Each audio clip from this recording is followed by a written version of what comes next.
soir de soutenir, mais j'avais été tellement impressionné par son discours que quand on m'a dit que c'était toi qui allais pouvoir venir, ça m'a fait extrêmement plaisir, donc je te remercie du fond du cœur.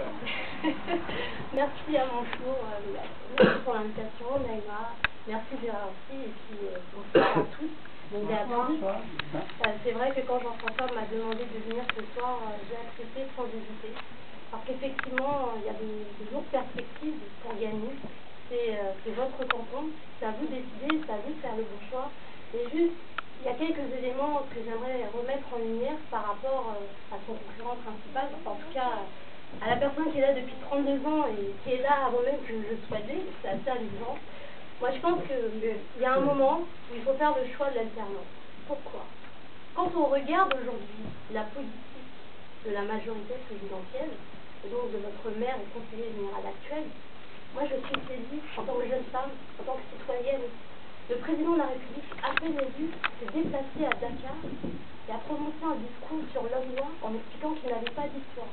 C'est une des premières choses qu'il a faites. Est-ce que ça, on peut l'accepter en tant que citoyen?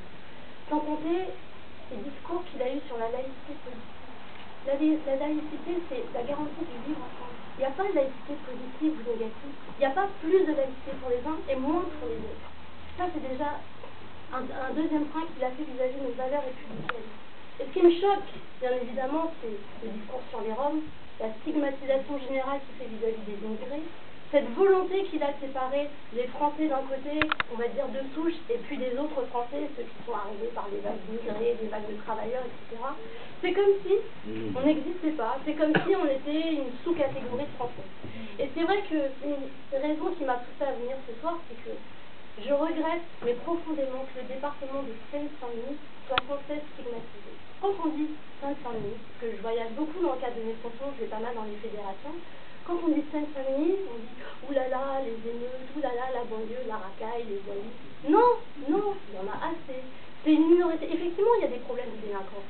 Ça, on ne peut pas nier. Mais on ne peut pas stigmatiser tout un département, tout un territoire, toute une population qui est déjà laissée en déshérité, qui est déshéritée par l'action des élus, qui est déshéritée aussi par l'action du gouvernement. On ne peut pas laisser s'installer ce stigmate quotidien.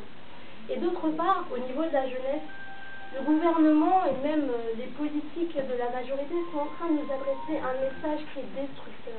Ils sont en train de nous faire comprendre que si effectivement vous êtes noir, disons les mots tels qu'ils sont, moi quand on parle de la diversité, pour moi ça ne veut rien dire. Hein. On dit oui, noir, diversité, Gérard c'est belge, c'est divers. Ouais, d'accord, tu vois.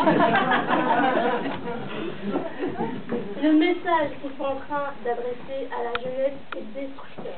Qu'est-ce qu'il a fait concrètement? Il a fait lire son fils. Génial.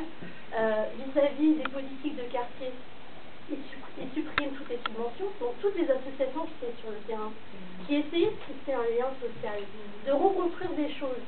Tout ça, ça a été supprimé. Et ça a été au même moment, c'était juste un peu avant d'ailleurs son élection, qu'ont éclaté les émeutes. Donc les choses n'arrivent pas par hasard. Si les citoyens sont révoltés, si les citoyens en ont marre, ce n'est pas pour rien. Et qu'est-ce qu'il fait aujourd'hui? Il nous propose un débat sur l'identité, sur la laïcité et la place de l'islam en France.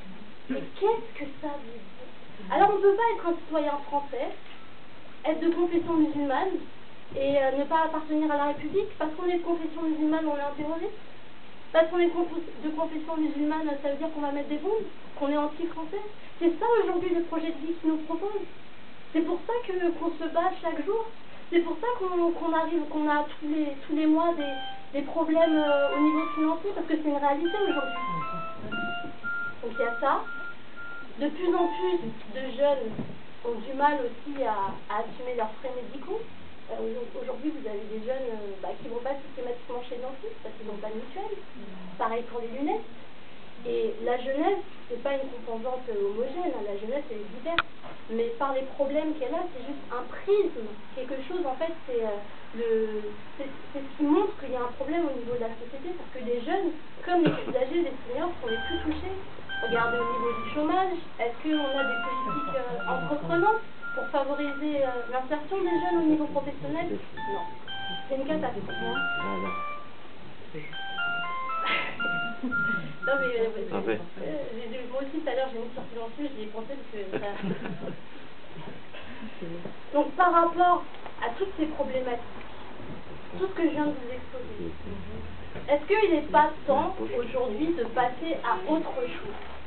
Est-ce qu'il n'est pas temps aujourd'hui d'arrêter, excusez-moi, je vais dire assez crûment les blagues, et de voter pour un autre candidat qui est susceptible, et pas que susceptible, moi si je suis venue c'est parce que je crois beaucoup en Jean-François, je sais qu'il est respectueux de ses valeurs, je sais qu'il ne va pas faire du communautarisme.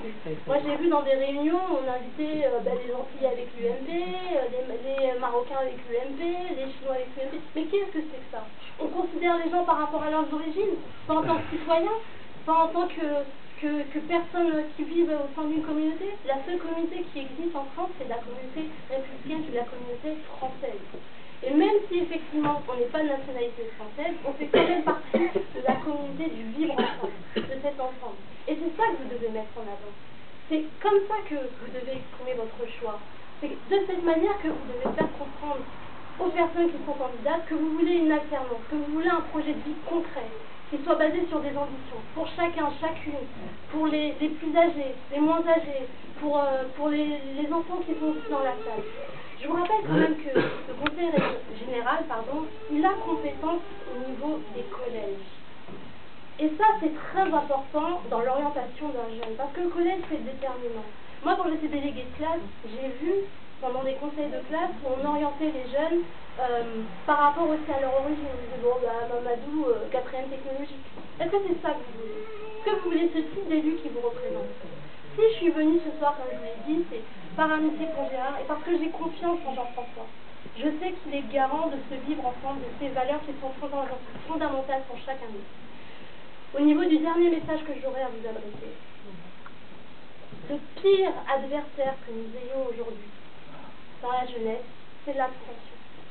Donc si vous avez l'opportunité, si vous avez la possibilité de parler aux jeunes qui sont autour de vous, de les encourager à s'inscrire sur les listes électorales, déjà dit aussi, ce qui s'est pas fait, mais de venir voter le 27 mars, vous aurez fait beaucoup.